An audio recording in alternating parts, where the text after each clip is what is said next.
ओम सभी को नमस्ते। ओम का उच्चारण ओ।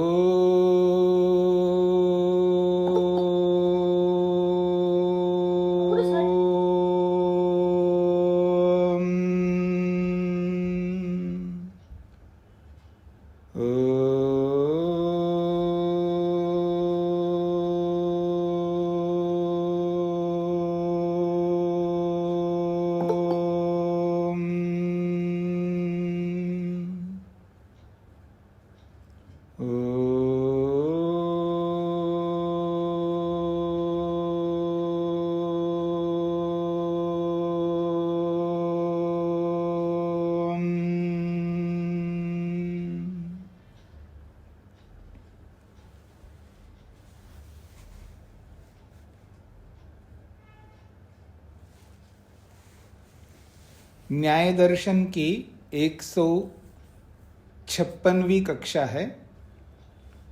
दूसरे अध्याय के दूसरे आहनिक के 64वें सूत्र को लेकर के चर्चा कर रहे हैं।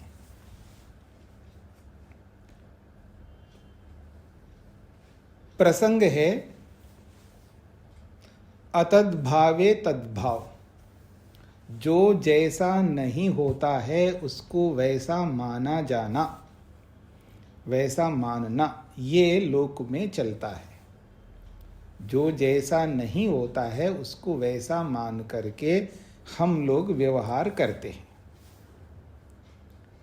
और वो कहाँ कहाँ करते हैं, उसके कितने प्रकार हैं, उनकी चर्चा हो रही है।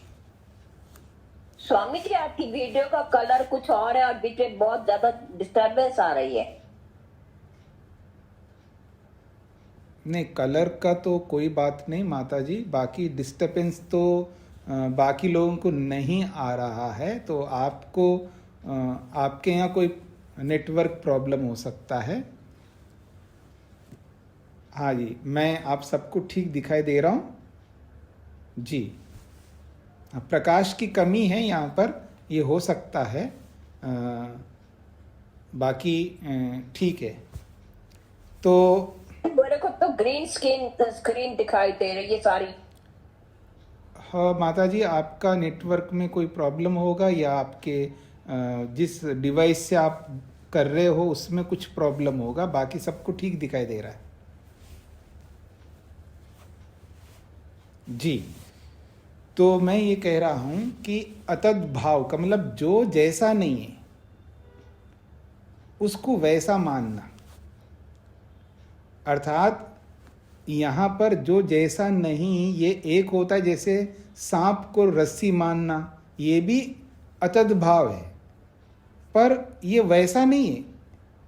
ये ऐसा व्यवहार है जैसे विकल्प वृत्ति होती है, जिसमें पूरा मिथ्या नहीं है, पूरा सत्य नहीं है, जिसको आप लोग मोटी भाषा में कहते हैं अर्ध सत्य, आधा सत्य है।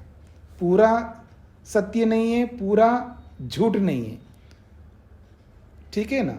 उसको विकल्प वृत्ति कहते हैं। तो ये ऐसा व्यवहार है जो लोक में स्वीकृत है, तो इसको कहते हैं अतद्भाव। जैसे यहाँ पर सहचरण दिया है। सहचरण का मतलब है साथ, ऐसे एक साथ रहते हैं, उनको हम अलग नहीं कर सकते। वो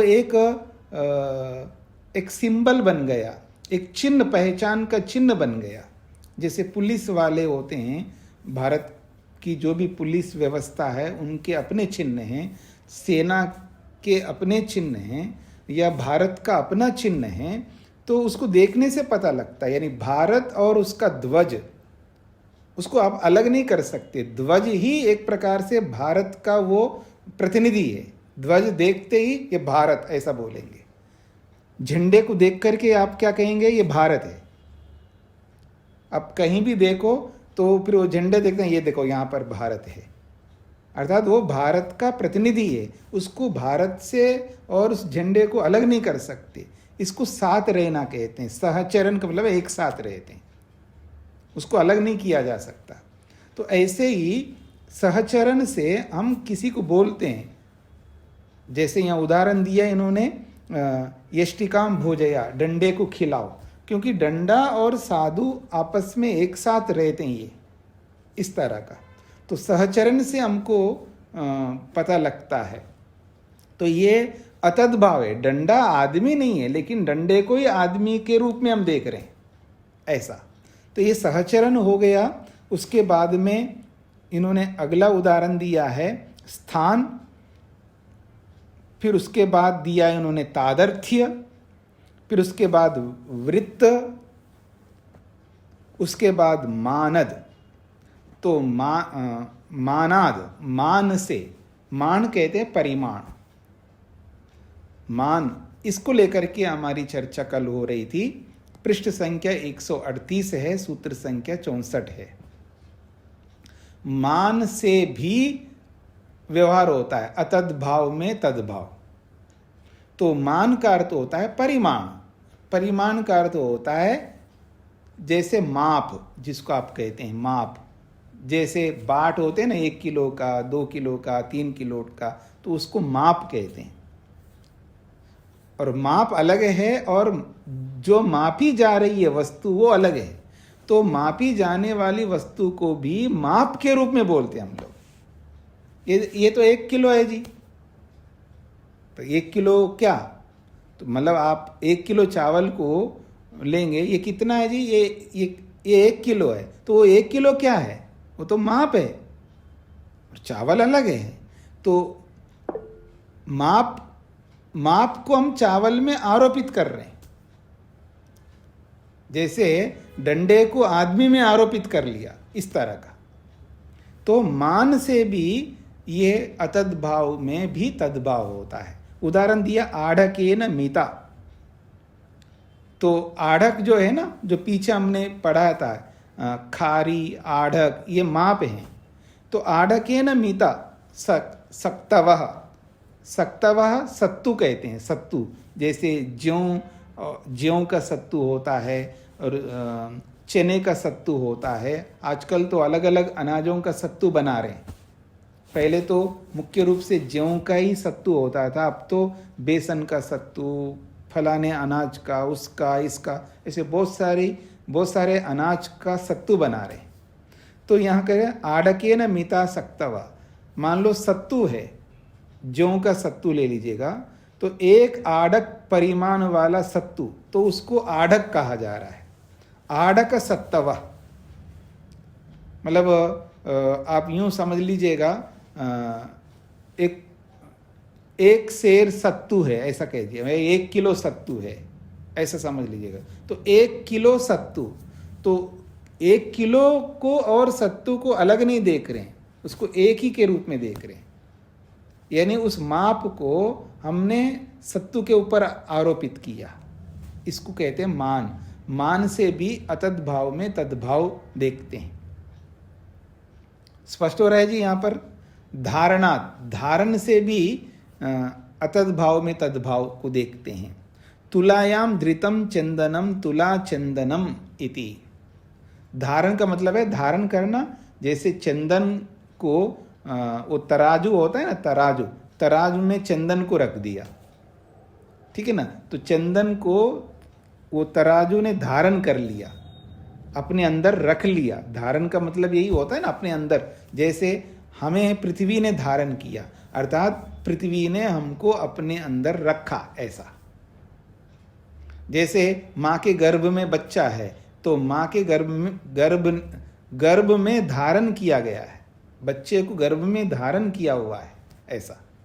इसका मतलब गर्भ के अंदर रखा है, जैसे धरती के अंदर रखा, उसको कहते धारण, आधार, बेस है।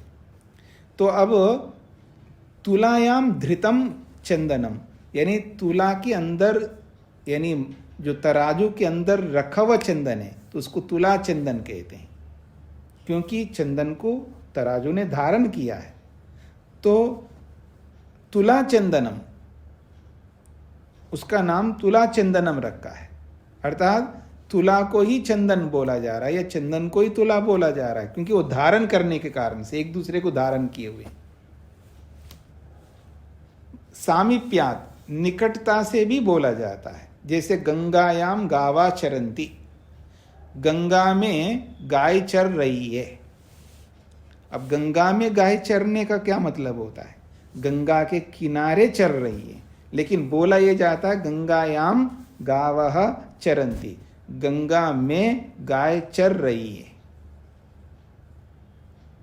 या गंगा में पशु चर रहे हैं।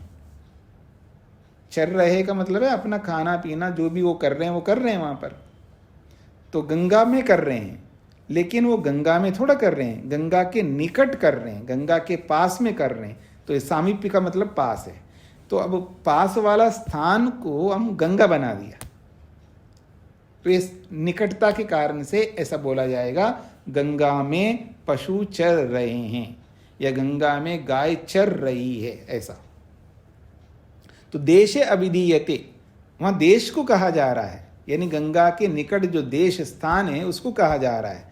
सन्निकृष्टा, क्योंकि वो देश गंगा के बिल्कुल समीप है, इसलिए उस देश को ही गंगा बोल दिया। योगात, योग का अर्थ होता है मेल, संयोग। कृष्णेन रागेन युक्तः शाटकः, कृष्ण इति अभिधीयते। योग का मतलब है मेल, संयोग। तो काले रंग से युक्त साड़ी है, शाटका कहते हैं साड़ी को। तो साड़ी बनाई है जी, मतलब जुलाहा जो है ना उसने साड़ी बना दिया। तो पहले तो आप देख सकते, आपने देखा होगा, हमने तो बहुत देखा है, जहाँ कपड़े बुना जाता था पहले, तो वहाँ रुई से धागा बनाते थे और धागे से फिर कपड़ा बुनते थे। फिर वो कपड़ा बुन दिया, उसी को आप साड़ी बना दो, उसी को धोती बना लो, उसी को कुर्ता बना लो, उसी को कुछ भी बना लो। तो उसी से बनाते थे। तो अब उस कपड़े को रंग लिया जी काले रंग से। तो कृष्णेन रागेन युक्ता, काले रंग से जो युक्त है वो कौन है? शाटका या साटिका कहो या रथ कहो, ऐसे शाटका के कई अर्थ होते हैं। तो यहाँ ये बोला जा रहा है जो कृष्ण वर्ण से, या आप यूँ कहते हैं काले रंग से रंगी हुई साड़ी है, तो उसको अब क्या कहा जा रहा है? कृष्णा, काली है। अब काली जो है वो काली क्या है? काली, काली तो रंग है, कलर है, लेकिन काली कपड़े को कहा जा रहा है, साड़ी को कहा जा रहा है, कृष्णा। तो ये योग है, यानी किसी गुण से युक्त है, किसी राग से या किसी रंग से युक्त है, यही योग कहलाता है। योग का मतलब है जुड़ना, संयोग, एक का दूसरे के साथ संयोग। तो इस संयोग के कारण से भी तादर अपने अतद भाव में भी तद्भाव का प्रयोग हो रहा है। साधनात्, साधन होने के कारण से भी हम बोलते हैं, जैसे अन्नम प्राणा इति, अन्न को ही प्राण कहा है। अन्न अलग है, प्राण अलग है, पर प्राण के अन्न के कारण से ही प्राण चल रहे हैं। यानी जब तक आप खाते रहोगे तो आपके प्राण चलते रहेंगे, और खाना बंद कर दो तो प्राण चलना बंद हो जाएंगे। तो प्राण को ही अन्न बोला जा रहा है यहाँ पर, अन्नम प्राणा। या मैं ये बोलूं अन्नम वै प्राण, अन्न ही प्राण है। प्राण अलग है, अन्न अलग है, लेकिन अन्न के कारण से प्राण चल रहे हैं, इसलिए अन्न को ही प्राण बोला गया। ये है अतद्भाव में तद्भाव, जो जैसा नहीं है उसको वैसा बोला जा रहा है। और आधिपत्यात्, आधिपत्य कहते हैं स्वामित्व, स्वामित्व के कारण से भी अतद्भाव में तद्भाव का प्रयोग होता है। जैसे अयम पुरुषः कुलम, ये जो आदमी है ये वास्तव में ये कुल है, एक बहुत बड़ा कुल है। कुल का मतलब बिरादरी, आप समझते हैं ना, मतलब उस आदमी से ही पूरा कुल जाना जा रहा है। कुल समझते हैं ना आप लोग, मतलब पूरी बिरादरी जो है, मतलब आप यूं कहिएगा कोई बहुत बड़ी बिरादरी हो जो फेमस हो, प्रसिद्ध हो, तो उस आदमी से वो कुल चलता है, वो परंपरा चलती है। तो उस आदमी को देख करके बोला जाता है भाई ये तो वास्तव में आदमी नहीं, ये पूरा का पूरा एक कुनबा है, एक बहुत बड़ा महकमा है, या बहुत बड़ा इनका समुदाय है। तो वो जो कुल है वो कुल तो बहुत बड़ा होता है, लेकिन उस आदमी को ही कुल बोला जा रहा है। तो अयम पुरुषः कुलम, ये जो आदमी है ये तो कुल है, ये बहुत बड़े कुल को ये प्रतिनिधि है, एक प्रकार से ये ही कुल है। जैसे अयम गोत्रम, ये वास्तव में यही गोत्र है, मतलब कोई बहुत नेक सज्जन पुरुष हो ना, जैसे आपने किसी को कहा ये भारद्वाज गोत्र है, अब बस उसको देखते ही पता लगता है ये क्या विद्वान है, मतलब बहुत बड़ी विद्या जिसने प्राप्त की है, बहुत बड़ा स्कॉलर हो, तो उसको उसी को गोत्र बोल देते हैं, क्योंकि वो परंपरा इतनी बड़ी होती है कि जैसे कट परंपरा है, अपीशल परंपरा है, ऐसे अलग अलग ऋषियों की जो परंपरा है ना, उस परंपरा को ही वो उस परंपरा को आगे बढ़ाने वाला होता है, उसका प्रतिनिधि होता है, उसको देख करके ही उसी को परंपरा बोला जा रहा है, यानी उसी को कुल गोत्र बोला जा रहा है। ये बहुत बड़ी बात है, ये एक बहुत बड़ा ऑनर है किसी व्यक्ति के लिए, यही सब कुछ है जी। जब ऐसा बोला जाता है तो व्यक्ति के लिए बहुत बड़ा अधिक सम्मानजनक होगा ना वो, तो इसलिए अयम गोत्र, यही गोत्र है जी, ऐसा बोला जाता है। ये स्वामित्व के कारण से, उसके वर्चस्व के कारण से उसी को उस नाम से बोला जाएगा, ऐसा। तो इस प्रकार से जो जैसा नहीं है उसको वैसा बोला जाने के ये वेराइटीज हैं, ये प्रकार हैं। इतने प्रकारों से हम व्यवहार करते हैं, ये संसार में बहुत चलता है। स्पष्ट हो गया जी? आगे बढ़ें।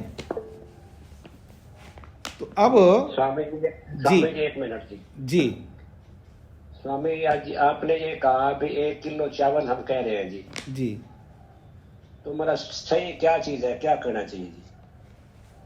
नहीं, सही तो ये है कि 1 किलो के बराबर ये चावल है, मतलब जैसे वो उसका जो नाप है, उसके नाप के मतलब उसके वजन जितना 1 किलो का वजन है, उतने ही वजन का ये चावल है। लेकिन ये हम ऐसा नहीं बोलते ना 1 किलो है जी, ये 2 किलो है जी, ये 5 किलो है जी, बस इतना ही बोलते हैं। पर वो किलो तो 1 किलो के बराबर चावल, ऐसा बोले तो ये पूरा सत्य हो गया जी। हाँ जी बिल्कुल, मतलब एक इतने वजन का ये चावल है, जितना वजन उसका है उतने ही वजन का ये है। ठीक है स्वामी जी, बस 1 मिनट की और बात है जी। जैसे अन्नम वही प्राणम कहा आपने, तो ऐसे ईश्वर को हम कहते हैं जी वो प्राण का भी प्राण है, मतलब उसके कारण से हमारे प्राण चल रहे हैं, इसलिए ये हाँ जी, बात है जी। हाँ जी, वो प्राणों को क्योंकि देखिए बोलते हैं ना, प्राण जाए पर वचन ना जाए, ऐसे बोलते हैं ना। हाँ, प्राण जाए पर वचन ना जाए, ये बोलते हैं ना लोग, तो वो वचन को ज़्यादा महत्व दे दिया है। तो यहाँ पर प्राण हमारे लिए वास्तव में बहुत महत्व होता है, चाहे कुछ भी हो जाए लेकिन प्राण ना जाए। आज उल्टा हो रहा है ना एक प्रकार से। तो अब प्राण जो है जिससे जीवन चल रहा होता है, और उस जीवन को चलाने वाले जो प्राण हैं उन प्राणों को भी देने वाला है, तो वो तो और महत्व हो गए ना। वो अगर प्राणों को देने वाले प्राण ना दे तो ये प्राण का कोई मतलब प्राण है ही नहीं हमारे लिए। तो प्राण महत्व है या प्राणों को देने वाला महत्व है, कौन इंपॉर्टेंट है? प्राणों को देने वाला। हाँ, इसलिए उसको प्राणों का भी प्राण कहते हैं। अर्थात जैसे प्राणों को हम बहुत बचा के रखते हैं ना, चाहे कुछ भी हो जाए लेकिन प्राणों को हम बचा के रखते हैं, लेकिन उन बचा के रखने वाले प्राणों को भी कोई देने वाला है तो वो उससे अधिक इंपॉर्टेंट होगा। जी धन्यवाद जी। जी जी जी, हाँ जी। तो कहा जा रहा है तत्र अयम सहचरणादि योगात वा जाति शब्दो व्यक्तो प्रयुज्यते इति। तो यहाँ सहचरणादि इन समस्त कारणों से जाति शब्द जो है व्यक्ति में प्रयोग में आता है। इसलिए यहाँ पर जो बोला जा रहा है कि व्यक्ति जो है वो पदार्थ नहीं हो सकता, मुख्य बात ये है। मतलब केवल व्यक्ति पदार्थ नहीं हो सकता, और केवल व्यक्ति पदार्थ नहीं हो सकता है तो अब आगे प्रश्नकर्ता एक बात कर रहा है कि चलो आप व्यक्ति को नहीं मान रहे हो तो आकृति को मान लो, पदार्थ आकृति। तो आकृतिवाद को लेकर के सामने आता है, यदि गौ इत्यस्य पदस्य न व्यक्ति अर्थः अस्तु तर्हि कोई बात नहीं। यदि गौ इस जो पद है गौ इत्यस्य पदस्य, ये जो गौ रूपी पद को हम बोलते हैं, उच्चारण करते हैं, इस पद का अर्थ यदि व्यक्ति नहीं है तो कोई बात नहीं, हम दूसरी को बताते हैं जी। कौन है? आकृति। आकृति गौ पद का अर्थ होगा जी। आकृति को आप पद का अर्थ मान लो, मतलब गौ पद का अर्थ व्यक्ति को आपने नकार दिया। अब कहते हैं जब व्यक्ति नहीं है तो किसी दूसरे को मान लो, तो दूसरा क्या हो सकता है? आकृति। तो आकृति को पदार्थ मान लो। क्यों?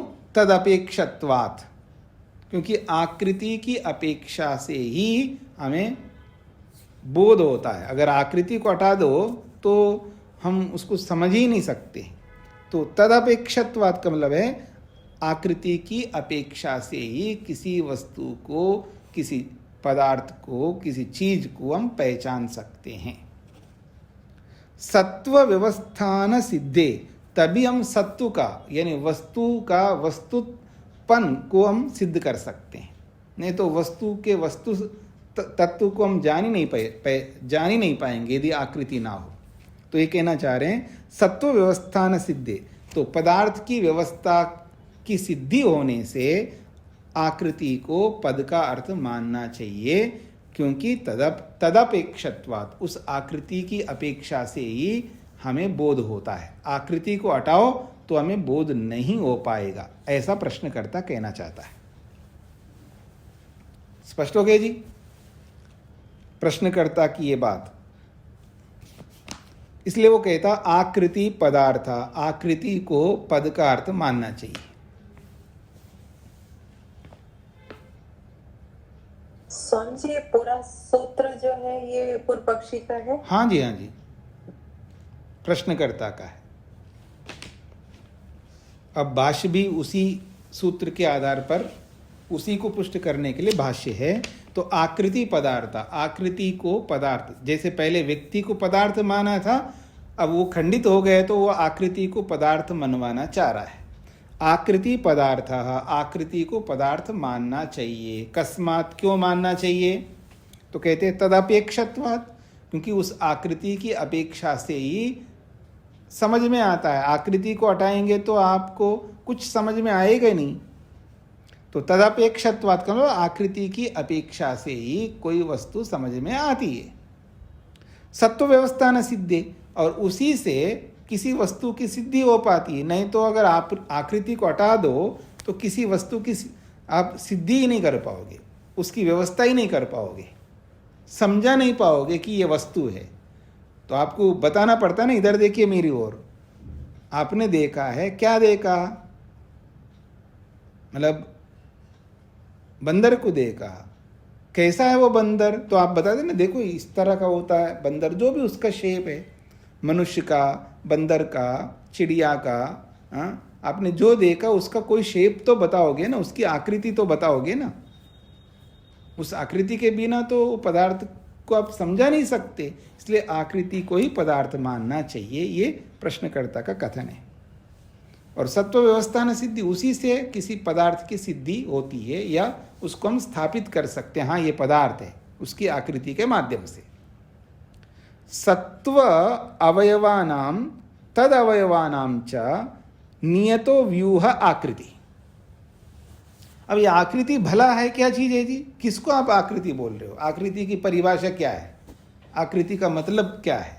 तो उस आकृति के मतलब को समझाया जा रहा है, समझने का प्रयत्न करिए। यहाँ पर सत्व अवयवानाम, सत्व कहते हैं पदार्थ, पदार्थ के जो अवयव होते हैं, पदार्थ के जो छोटे छोटे पार्ट्स होते हैं, अवयव, उसके जो खंड होते हैं, और तद अवयवानम, और उन खंडों के भी खंड, यानी उन अवयवों के भी अवयव। अब ऐसे करते जाइए, यानी मान लीजिएगा एक रोटी है जी, पकी हुई रोटी है, बहुत अच्छी रोटी बनाई है, वो एक है, उसके उसके टुकड़े 2 टुकड़े कर दिया, फिर उस 2 टुकड़े के एक एक टुकड़े और कर दिया, यानी 2 टुकड़े हो गए, एक एक के 2 कर दो तो कितने 4 हो जाएंगे। फिर उन 4 को 8 बनाइए, 8 को आप 16 बनाइए, ऐसे टुकड़े करते जाइए। तो सत्व अवयवानाम, सत्व के जो अवयव है, यानी उस वस्तु के अवयव, मान लो रोटी के 2 टुकड़े बना दिए, अब उस टुकड़े के फिर टुकड़े बना दो, इसको कहते हैं तद अवयवानाम। तद अवयवान को लगे उस टुकड़े के टुकड़े, यानी उस अवयव के भी और अवयव, ऐसा बनाते जाइए। तो वो जो अवयव और उन अवयवों के भी अवयव, ये नियत व्यूह, ये एक निश्चित संरचना है, मतलब एक निश्चित, एक सिस्टमेटिकली उसका असेंबलिंग है, असेंबलिंग है, ऐसा जो भी आप कह सकते हैं। तो उसका निश्चित व्यू संरचना है, उसी को आकृति कहते हैं। यानी इधर देखिए मेरी ओर, आपको लड्डू बनाना है जी, तो उसका एक नियत अवयव होंगे ना, बस शादी की लड्डू तो आपने खाई होगी बहुत, मैंने भी बहुत खाई है जी। अब शादी की लड्डू जो है इतनी सी होती थी, बहुत बड़ी नहीं होती थी, बहुत छोटी नहीं होती थी, इतनी सी होती थी लड्डू शादी की, ठीक है जी ना। अब इतने लड्डू बनाने के लिए कितने अवयव चाहिए, मतलब बूंदी के कितने पार्ट्स चाहिए, ठीक है ना। और वो केवल बूंदी नहीं होती, बूंदी के बीच में छोटे छोटे अंश भी होते हैं, ठीक है ना। उन सबको मिलाकर के आप एक बूंदी का लड्डू बनाते हो, ऐसा। तो किसी वस्तु के अवयव, फिर उसके उप अवयव, और वो नियत है। नियत का मतलब है इतने अवयवों का इतना पदार्थ बनता है, इतने अवयवों की ऐसी चीज बनती है, तो वो निश्चित है। फिर उसका एक व्यू है, उसकी एक विशेष संरचना है उस प्रकार का, उसी को तो आकृति कहते हैं हम लोग। तस्याम गृह्यमानायाम सत्व व्यवस्थानम सिद्ध्यति, उसको स्वीकार कर लेने पर, उसको ग्रहण कर लेने पर सत्व व्यवस्थानम सिद्ध्यति, पदार्थ की व्यवस्था सिद्ध हो सकती है। यानी उस आकृति को स्वीकार कर लेने पर ही किसी भी वस्तु की व्यवस्था सिद्ध हो सकती है। अयम गौ अयम अश्व, क्या व्यवस्था बन सकती है जी? देखिए, अयम गौ, इसको गाय कहते हैं जी। अब उसकी जो संरचना है, उसकी जो आकृति है, वो अलग प्रकार की है, उसके लिए उसी प्रकार के अवयव चाहिए। अब अयम अश्व, और ये गाय है तो ये घोड़ा है। पहले तो अयम गौ कहा है, अब अयम अश्व कहा। अश्व कहते घोड़े को। अब ये घोड़ा है तो उस घोड़े के अलग निश्चित अवयव होते हैं, और उसी रूप में उसका जो भी शेप बनेगा, उसकी जो आकृति बनेगी, उसी को हम अश्व घोड़ा कहते हैं। न अग्रीयमानायाम, यदि उनके निश्चित अवयवों को ग्रहण नहीं करो, उनके निश्चित अवयवों को नहीं देखो, तो फिर उसको गाय या घोड़ा ऐसा कुछ कह ही नहीं सकते। यस्य ग्रहणात् सत्व व्यवस्थानम सिद्ध्यति, जिसको ग्रहण करने से, जिसको स्वीकार करने से सत्व व्यवस्थानम सिद्ध्यति, किसी भी वस्तु की व्यवस्था सिद्ध हो सकती है। तम शब्द अभिधातुम अर्हति, और उसी को, यानी उसी सत्तु को, उसी सत्तु रूपी वस्तु की व्यवस्था को शब्द, जब हम ये शब्द का उच्चारण करते हैं, गौ अश्वादि, तो अभिधातुम अर्हति, यानी वो उस अर्थ को देने में वो सक्षम होता है। सो अस्य अर्था, इसलिए उस आकृति को, जिस आकृति के कारण से ये गौ है, ये अश्व है, ये बंदर है, ये सब आप निर्धारण करते हो, तो इसलिए उस आकृति को पदार्थ मानना चाहिए, ये प्रश्नकर्ता कहना चाहता है। यहां तक स्पष्ट हो गया जी। अब सिद्धांती इसका उत्तर देते हैं, नैतद उपपद्यते न एतद उपपद्यते, नैतद उपपद्यते, मतलब ये आपका कथन सिद्ध नहीं हो सकता। आप जो बोल रहे हो वो बात नहीं बन सकती है। क्यों? यस्य जात्या योगा, जिस आकृति का जाति के साथ योग होता हो, और उसी जाति को हटा करके केवल आप आकृति को बोल रहे हो पदार्थ, ये कैसे संभव है? यस्य जात्या योगा, जिस आकृति का जाति के साथ योग होता है, तत्र जाति विशिष्टम अविधीयते गौ इति, क्योंकि जहां पर भी आप गौ बोलोगे वो जाति से युक्त गौ बोलते हो आप, और आप जाति को हटा करके कैसे गौ बोल सकते हो? ये इसका अभिप्राय है। न च अवयव व्यूहस्य जात्य योगा, केवल अवयवों की संरचना ही जाति का योग नहीं हो। ऐसे तो बहुत सारे अवयव जुड़े हुए रहेंगे। अब घोड़े के भी अवयव जुड़े रहेंगे, गाय के भी अवयव जुड़े रहेंगे, बंदर के भी, बिल्ली के भी, चींटी के भी, सबके। तो केवल अवयव सन्निवेश को ही, सभी अवयवों के जुड़ने को ही आप उसको नहीं कह सकते हो ना। मतलब उसको गौ नहीं कह सकते, या उसको अश्व कह सकते हैं, क्योंकि पर्टिकुलर गौ के अलग अवयव होंगे, अलग उसकी संरचना होगी, अलग आकृति होगी, और वो जाति के साथ में जुड़ी रहेगी। और घोड़े के अलग होंगे, मनुष्य के अलग होंगे, और आपने जाति को हटा दिया है, तो बिना जाति के आकृति को पद का अर्थ नहीं स्वीकार किया जा सकता है। ये इसका अभिप्राय है। फिर कस्तरी, फिर किसको स्वीकार करेंगे जी? जब आप न अवयव व्यूहस्य जात्य त्याग योग, न च अवयव व्यूहस्य जात्य योग, ये जो अवयव का जो समुदाय है, व्यू है, संरचना है, वो जाति के साथ योग है ही नहीं है।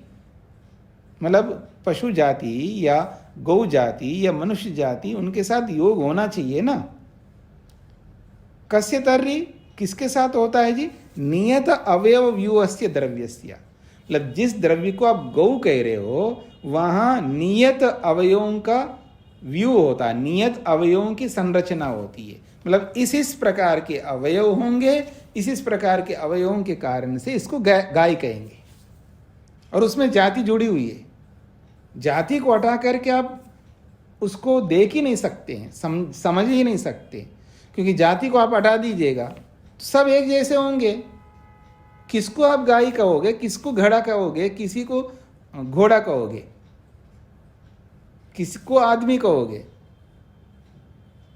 इसलिए जाति को तो आपको जोड़ना ही पड़ेगा। बिना जाति को जोड़े आप उसको केवल आकृति को देख करके ही आप पदार्थ नहीं बता सकते। यहाँ आकृति के साथ साथ जाति भी आवश्यक है। जैसे व्यक्ति में बताया था, वैसे यहाँ पर भी है। ठीक है जी। तस्मात् न आकृति पदार्था, इसलिए आकृति पदार्थ नहीं हो सकती। ठीक है जी, स्पष्ट हो गया। यानी यहां आपको समझना है, केवल व्यक्ति पद का अर्थ नहीं है, केवल आकृति पद का अर्थ नहीं है, ये समझना है बस। सार इतना है। हाँ जी, चेतन जी को क्या पूछना है? स्वामी जी थोड़ा सा इससे थोड़ा सा जी, जैसे अन्य ऋषियों ने ग्रंथ लिखे हैं जी, तो उन्होंने प्रश्न करते को उनको तो सूत्र नहीं बनाया ना जी। आपकी आवाज कट रही है, आप क्या कहना चाहते हैं? उसको सूत्र तो नहीं रखा ना जी। देखिए, आपकी आवाज कट रही है, मेरे को पूरा स्पष्ट नहीं हो रहा है आप क्या कहना चाहते हैं।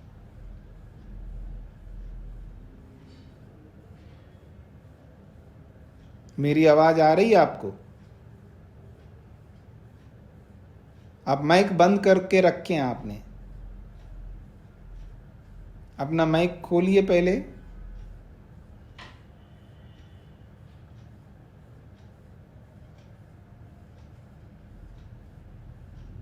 आप सुन नहीं रहे हैं हमारी आवाज को, कोई बात नहीं। हाँ जी, हम आगे बढ़ें जी। तो उन्होंने यहाँ पर केवल आकृति को पदार्थ मानना खंडित कर दिया। केवल व्यक्ति को पदार्थ मानना खंडित कर दिया, केवल आकृति को पदार्थ मानना खंडित कर दिया, और उन दोनों में उन्होंने जाति को जोड़ने का प्रयास किया। इसलिए अब इन्होंने,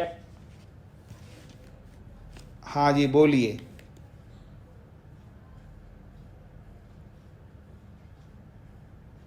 देखो आपका जो नेटवर्क है वो ठीक नहीं है, आपकी आवाज़ ठीक नहीं आ रही है, तो इसलिए आप अच्छा नेटवर्क ले लीजिएगा जिससे कि आपको प्रश्न करता नहीं। जब तक आपकी आवाज़ मेरे क्लियर समझ में नहीं आएगी तो मैं कैसे उत्तर दे पाऊंगा। आप क्या पूछना चाहते हैं, मेरे कुछ नहीं समझ में आ रहा है जी।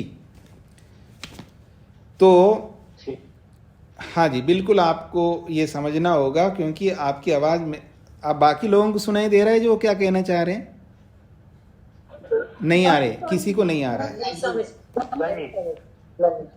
किसी को नहीं आ रहा है जी। इसलिए आपका नेटवर्क ठीक नहीं है। अब केवल व्यक्ति को पदार्थ मान नहीं सकते, केवल आकृति को पदार्थ नहीं मान सकते, तो अब प्रश्नकर्ता कह रहा है तो व्यक्ति को पदार्थ मानने में उसने जाति को जोड़ दिया था, जाति को लेकर के व्यक्ति को का खंडन कर दिया। आकृति को पदार्थ मनवाने का प्रयास किया तो वहाँ पर भी जाति को जोड़ करके उन्होंने खंडित कर दिया। तो क्यों ना मैं जाति को ही पदार्थ मानूं? तो उसने कहा कि जाति को ही पदार्थ मान लो जी। तो जातिवाद को सामने रखा जा रहा है। जातिवादी कहता है अस्तु तर्हि जाति पदार्था, चलिए आपने व्यक्ति को मना किया, आकृति को मनाया, तो आप जाति को पदार्थ मान लो, यानी शब्द का पद का अर्थ जाति ले लो आप। उसके लिए प्रश्नकर्ता अपनी बात को रख रहा है। व्यक्ति आकृति युक्ते अपि अप्रसंगात प्रोक्षणादीनां मृद गवके जाति ही, यह प्रश्नकर्ता का सूत्र है। और इस सूत्र में उसने जाति को ही पद का अर्थ मनवाना चाहा। कहते व्यक्ति आकृति युक्ते, व्यक्ति और आकृति इन दोनों से युक्त अर्थात इन दोनों से जुड़ा हुआ या जुड़ी हुई, इन दोनों से जुड़ी हुई जो जाति है, मतलब व्यक्ति और आकृति से जुड़ी हुई जो जाति है, व्यक्ति आकृति युक्ते अपि अप्रसंगात। अच्छा, व्यक्ति और आकृति के विषय में अप्रसंगात, अप्रसंगात का मतलब है केवल व्यक्ति और केवल आकृति, इन दोनों के माध्यम से आपने तो स्वीकार नहीं किया पदार्थ पद का अर्थ। तो दोनों के जाति और मतलब व्यक्ति और आकृति, इन दोनों में पद का अर्थ सिद्ध नहीं हो सकता। इन दोनों से पद का अर्थ सिद्ध नहीं होता है, क्योंकि अप्रसंगात का मतलब है इन दोनों को लेकर के पद का अर्थ सिद्ध न कर लेने से। क्यों नहीं कर सकते? मृद गवके, अगर केवल, क्योंकि केवल आकृति को आपने नहीं स्वीकार किया, केवल व्यक्ति को नहीं स्वीकार किया, और दोनों हो जाए तो आकृति भी है और व्यक्ति भी है। तो दोनों होने पर भी उन दोनों को एक साथ स्वीकार करो तो भी पद का अर्थ नहीं हो सकता। क्यों नहीं हो सकता? मृद गवके प्रोक्षणादीनाम अप्रसंगादिति। मृद गवके का मतलब है मिट्टी के गाय में, मतलब मिट्टी से कोई किसी ने गाय बनाया, आजकल मोम से बनाते हैं ना लोग, आदमी को भी बनाते, पता नहीं क्या क्या बनाते हैं। तो अगर मिट्टी का गाय बना दिया, मिट्टी की गाय बना दिया है, तो प्रोक्षणादि नाम अप्रसंगात, फिर उसमें प्रोक्षणादि कार्य जो हो सकते हैं वो नहीं हो पाएंगे। प्रोक्षण का मतलब ये है कि गाय को नहलाना होता है ना, आप नहला नहीं सकते,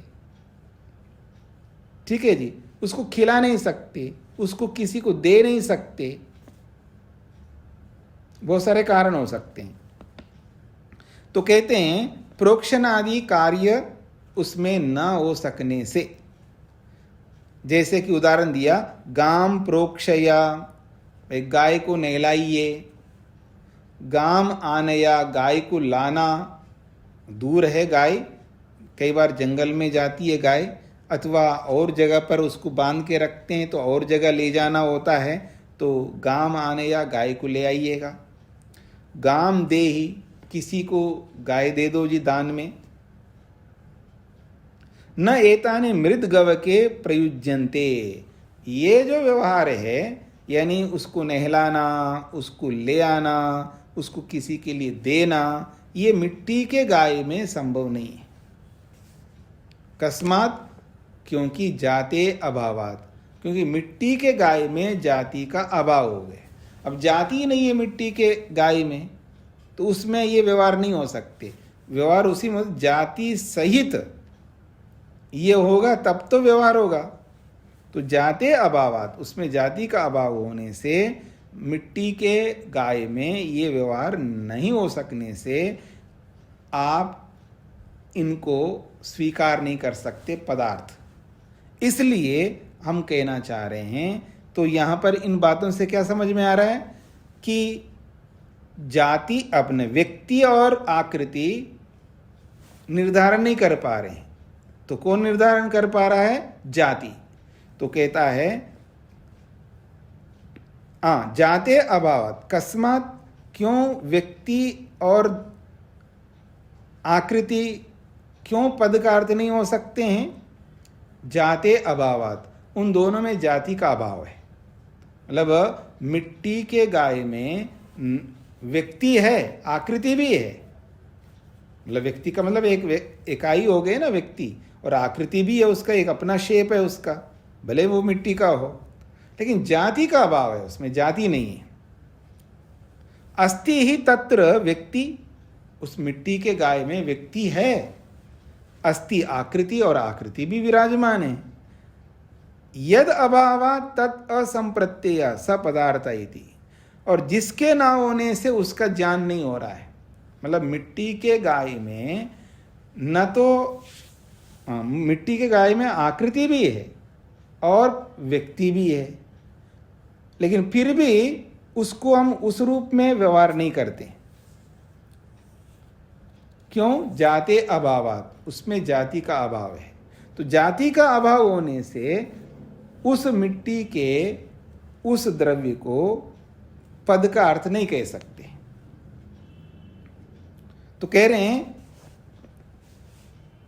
अस्ति ही तत्र व्यक्ति, अस्ति आकृति, उस मिट्टी के गाय में व्यक्ति भी है और आकृति भी है। यद अभाव तत्र असंप्रत्यय, और जिसके ना होने से, अर्थात जिस जाति के ना होने से, तत्र असंप्रत्यय, उस वस्तु का ज्ञान वैसा नहीं हो रहा है जैसे गौशाला में खड़ी गाय के लिए होता है। तो जिसके बिना जो नहीं हो रहा है, तो उसके होने पर हो जाएगा। तो वो कौन है? वो जाति है। इसलिए आपको जाति को पद का अर्थ स्वीकार करना चाहिए, ये इसका अभिप्राय है। तो तीनों प्रकार की बातें कही है। व्यक्ति के बिना आप व्यवहार नहीं कर सकते, व्यक्ति को ही आपको पदार्थ मानना चाहिए, पहली बात। दूसरी बात कही है, बिना आकृति का व्यवहार ही नहीं कर सकते, इसलिए आकृति को आपको पद का अर्थ मानना चाहिए। फिर तीसरी बात आई है, अरे आप जिस व्यक्ति और आकृति की बात कर रहे हो, वो आकृति और व्यक्ति होते हुए भी उसको आप वैसा फील नहीं करते हो। मतलब जो गौशाला में खड़ी जो गाय होती है, उसको जैसा अनुभव करते हो, वैसा ही अनुभव उस क्या कहते हैं, मिट्टी के गाय में नहीं कर सकते। इसलिए जिसके बिना जो अनुभूति नहीं हो रही हो और जिसके होने से जो अनुभूति होती हो, उसी को आपको मानना चाहिए। वो है यहाँ पर जाति। जाति के होने पर ही उसको आप स्वीकार कर रहे हो द्रव्य के रूप में और आकृति के रूप में। और जब वो जाति ही नहीं है, तो फिर उसको आप किसी भी प्रकार के सिद्ध नहीं कर सकते। इसका मतलब है जाति के होने पर उसको गाय घोड़ा मान रहे हो और जाति के ना होने पर नहीं मान रहे हो। इसका मतलब है जाति ही मुख्य है, प्रमुख है, ऐसा कह करके वो जाति को पद का अर्थ स्वीकार करवाना चाह रहा है। ये इसका अभिप्राय है। स्पष्ट हो गया जी। अब इसका समाधान सिद्धांती करेंगे। वो कहते हैं न जाति भी पदार्थ नहीं हो सकता, पद का अर्थ जाति नहीं हो सकता।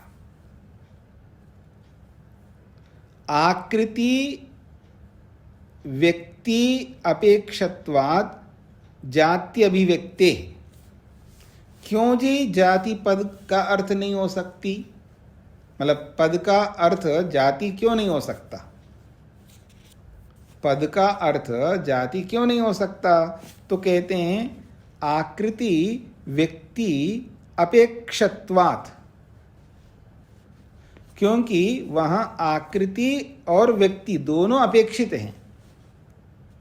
तो आकृति और व्यक्ति दोनों की अपेक्षा होने से जाति अभिव्यक्ति, तभी जाति की अभिव्यक्ति होती है। मतलब केवल जाति को आप पद का अर्थ नहीं कह सकते हो, क्योंकि उस जाति को पद कहने के लिए वहां आकृति को भी लाना होगा और व्यक्ति को भी लाना होगा। उन दोनों के बिना जाति से आप कुछ नहीं कर पाओगे। ये इसका अभिप्राय है। जाते अभिव्यक्ति आकृति व्यक्तो अपेक्षते। अगर किसी जाति की अभिव्यक्ति करना चाहते हो, मतलब गोत्व की अभिव्यक्ति करना चाहते हो, तो फिर वहां पर आपको गो जाति के किसी पशु को और उसके आकृति को आपको दिखाना होगा। उसकी आकृति के बिना और उसके व्यक्तित्व के बिना आप कितना ही बना करके रख दीजिए वहाँ पर, मतलब कितना ही जाति को ला करके खड़ा कर दीजिएगा, पता नहीं लगेगा ये क्या चीज़ है। मतलब ये इसको मनुष्यत्व कहूँ, इसको पशुत्व कहूँ, इसको पक्षित्व कहूँ, पता नहीं चल रहा है, क्योंकि वह ना आकृति है और ना व्यक्ति है वहाँ पर। बिना व्यक्ति के, बिना आकृति के वो आप भेद ही नहीं कर सकोगे कि ये मनुष्य है, ये पशु है, ये कुत्ता है, ये फलाना है। इसलिए केवल जाति व्यक्ति नहीं हो सकती, उसके साथ में आकृति भी चाहिए और व्यक्ति भी चाहिए। इसलिए कह रहे हैं जाते अभिव्यक्ति आकृति अभिव्यक्ति अपेक्षते। जाति की अभिव्यक्ति और आकृति की जाते हैं अभिव्यक्तियां, जाति की अभिव्यक्ति में आकृति और व्यक्ति इन दोनों की अपेक्षा होती है। ये इसका अर्थ है। मतलब जाति की अभिव्यक्ति यानी जाति को भी आप समझना चाहते हैं, एक गोत्व है, ये गोत्व जाति है, ये मनुष्यत्व जाति, ये पशुत्व जाति है, ये पक्षित्व जाति है, तो उसके लिए जाति की अभिव्यक्ति को, जाति को समझने के लिए हमें आकृति और व्यक्ति ये दोनों चाहिए, दोनों की अपेक्षा है वहाँ पर। न अग्रीयमानायाम आकृतो व्यक्तो च जाति मात्रम शुद्धम गृह्येता। अब वो अंत में ये कहना चाह रहे हैं न अग्रीयमानायाम आकृतो व्यक्तो। यदि आकृति और व्यक्ति को हम ग्रहण नहीं कर रहे हैं, यानी अनुभव नहीं कर रहे हैं, देख नहीं रही हैं, तो वहाँ पर जाति मात्रम शुद्धम गृह्येता। फिर केवल जाति हमको गृहीत होनी चाहिए, केवल जाति हमको दिखाई देना चाहिए, जाति की अभिव्यक्ति होनी चाहिए। आपने आकृति को हटा दिया और व्यक्ति को भी हटा दिया, तो जाति को कैसे देख पाओगे? क्योंकि जाति को हम देख सकते हैं, अनुभव कर सकते हैं। ये इसीलिए अनुभव कर सकते क्योंकि वहाँ व्यक्ति सहयोग कर रहा होता है और वहाँ ये आकृति सहयोग कर रही होती है, तब जाकर के हमें जाति की अनुभूति होती है।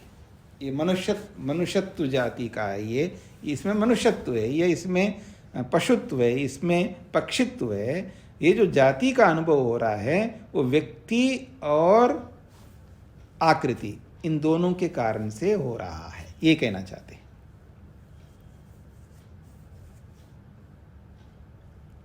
और आकृति और व्यक्ति को आप अग्रियमाणम, आकृति और व्यक्ति को हटा दो तो जाति मात्रम शुद्धम गृह्यते, फिर केवल जाति जाति हमको दिखाई देनी चाहिए।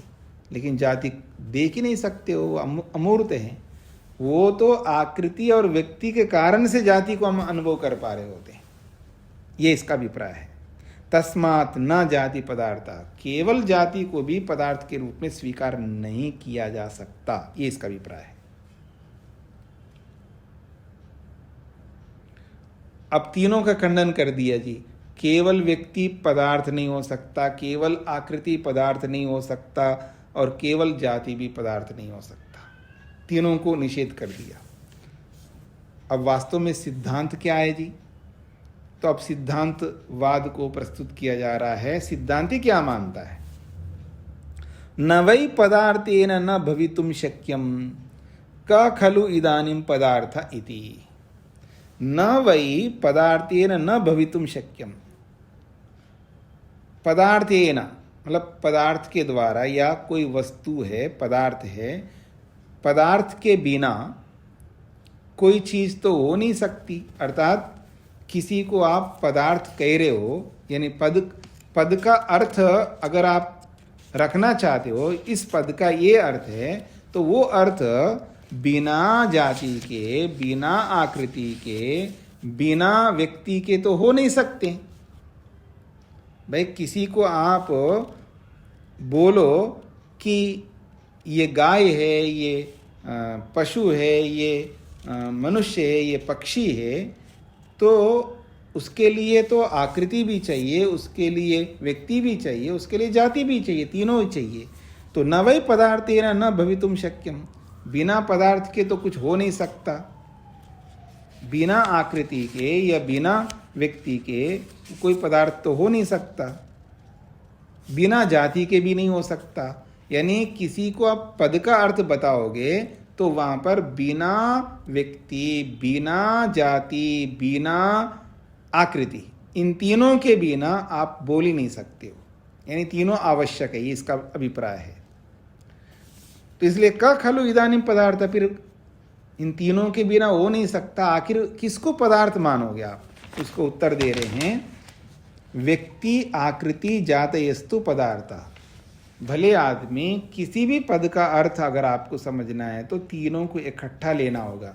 तीनों को मिला करके ही पद का अर्थ निकलता है। पद का अर्थ तभी बन सकता है जब तीनों को एक साथ आप लोगे। केवल जाति को लो नहीं चलेगा, केवल आप आकृति को लो नहीं चलेगा, आप केवल व्यक्ति को लो नहीं चलेगा। तीनों को साथ लेके चलना होगा। तीनों का मिला जुला स्वरूप ही आप उसको स्वीकार कर सकते पदार्थ के रूप में। यानी किसी पद का, जैसे किसी ने गौ बोला है, किसी ने मनुष्य बोला है, किसी ने रामा बोला है, तो वहाँ पर उन पदों का अर्थ तीनों होंगे। तीनों में से एक को भी हटाओगे तो फिर वो अर्थ नहीं निकल पाएगा। ये इसका अभिप्राय है। तीनों को स्वीकार करने की बात कही है। तू शब्दों विशेषणार्था, सूत्र में जो तू शब्द आया है ये विशेषता को बताने के लिए। किम विशिष्यते, क्या विशेषता आप बता रहे हो यहाँ पर इसके माध्यम से? तो कहते हैं प्रधान अंग भावस्य अनियमेन पदार्थत्वम इति। बहुत अच्छी बात कही है। कहते हैं विशेषता ये है, तू ये कहना चाहता है यहाँ पर इस सूत्र में, यहाँ प्रधान और अंग यानी मुख्य और गौण को न मानते हुए, यहाँ मुख्य है जी, ये गौण है, इस मुख्यता और गौणता को हटाते हुए अनियमेन, बिना नियम के, तीनों का सम्मिलित रूप ही पदार्थत्वम, वो पदार्थ है। मतलब इसमें हाँ जी इसमें व्यक्ति मुख्य है जी, नहीं नहीं जी इसमें आकृति मुख्य है जी, अरे नहीं इसमें मुख्य तो जाति है, ऐसा हटा दो दिमाग में से। ये मुख्य है तो ये गौण है, इन सबको दिमाग से हटा करके इन तीनों का मिला स्वरूप ही यहाँ पर पद का अर्थ निकलेगा। यानी कोई गौ पद बोलता है तो उस गौ पद का आप जब अर्थ लेंगे तो गौ रूपी व्यक्ति भी लेंगे और व्यक्ति के साथ साथ आकृति भी लेंगे, आकृति के साथ साथ जाति को भी लेंगे। तीनों को लेने पर ही वो गौ की अनुभूति हो पाएगी, ये इसका अभिप्राय है। तो कहते हैं प्रधान अंग भावस्य अनियमेन, जिसको प्रधान और गौण यानी जिसको मुख्य और गौण मानते हैं, उस मुख्य और गौण को अभाव करके यानी मुख्य और गौण को हटा करके अनियमेन बिना नियम के पदार्थत्व में से, बिना नियम के उसको पदार्थ मानो। बिना नियम के मतलब है कि ये इसमें मुख्यता जाति की है या इसमें आकृति की है, इसको हटा करके एक रूप में तीनों को लेकर के तीनों का सम्मिलित रूप ही पद का अर्थ है, ऐसा लेना चाहिए। इसमें कोई मुख्य कोई गौण नहीं है, ये इसका अभिप्राय है। यदा ही भेद विवक्षा विशेष गतिश्च, हाँ, जब भेद की विवक्षा होती है तो वहां पर उस भेद की विवक्षा से फिर वह विशेष ज्ञान होता है। विशेष गति का मतलब है यहाँ ज्ञान, ज्ञान गमन प्राप्ति में गति शब्द का अर्थ ज्ञान अर्थ ले रहे हैं यहाँ पर। तो विशेष गति का मतलब विशेष ज्ञान होता है। विशेष ज्ञान कब होता है जी? जब भेद की विवक्षा करोगे, यानी भेद करने के लिए आप उसका व्यवहार करोगे, तब वह मुख्य गौण हो जाएगा, ये इसका अभिप्राय है।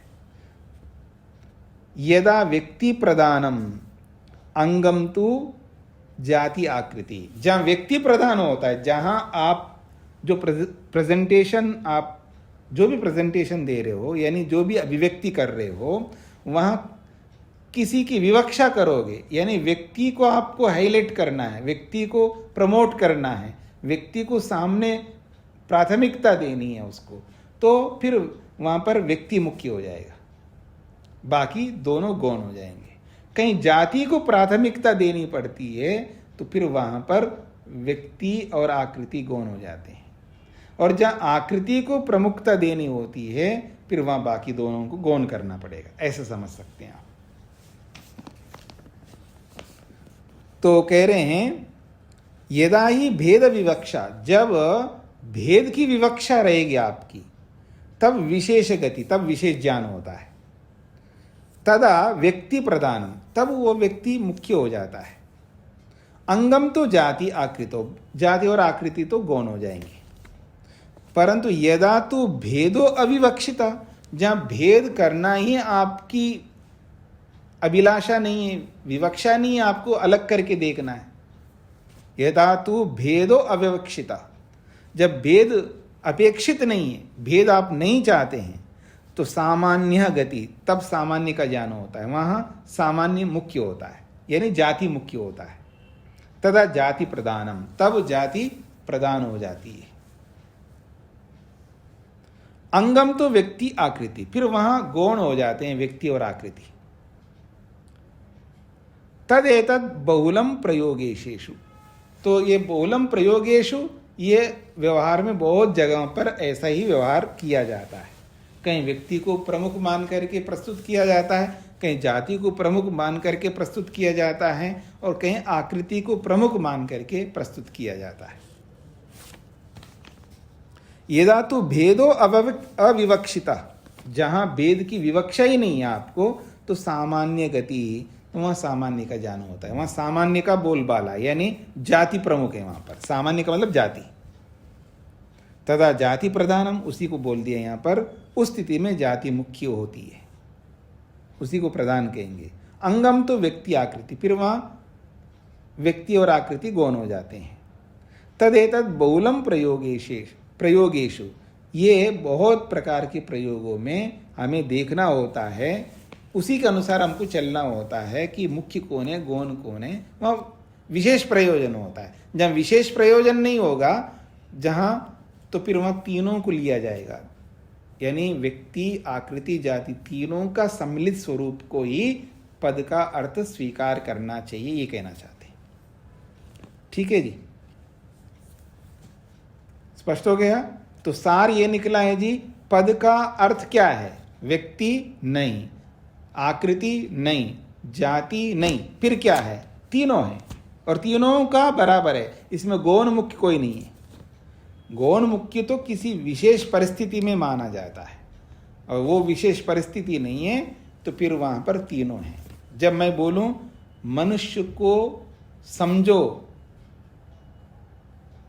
मनुष्य को समझो, ऐसा किसी को बोला है, तो वो मनुष्य को समझने का मतलब आकृति को समझो, मनुष्य को समझने का मतलब वहां व्यक्ति को समझो, मनुष्य को समझने का मतलब वहां जाति को समझो, वहां तीनों को समझना होगा। ठीक है जी। अब मैं देखता हूं, अरे ऐसा दिख रहा है तो आदमी तो नहीं है यहां पर, तो वहां आकृति मुख्य होता है। मेरे को ठूंठ नहीं दिख रहा है, ये तो आदमी लग रहा है, तो वहां आकृति मुख्य है। कहीं आकृति को मुख्य बना करके हम व्यवहार करते हैं, कहीं हम लोग जाति को प्रमुख बना करके व्यवहार करते हैं, और कहीं व्यक्ति को प्रमुख बनाते हैं। वो अपेक्षा से होता है, और जब ये अपेक्षाएं नहीं रहती फिर वहाँ तीनों एक साथ गृहीत हो जाते हैं। जैसे आप लड्डू बोलते ही वहाँ जाति, आकृति और व्यक्ति तीनों आ जाएंगे। आप नींबू बोलते तीनों आ जाएंगे। तो सामान्य कथन में तीनों गृहीत हो जाएंगे, विशेष कथन में जिसको हम प्रमुखता दे रहे हैं वो प्रधान होंगे, बाकी गौण होंगे। ये इसका अभिप्राय है। ओम शांति शांति शांति।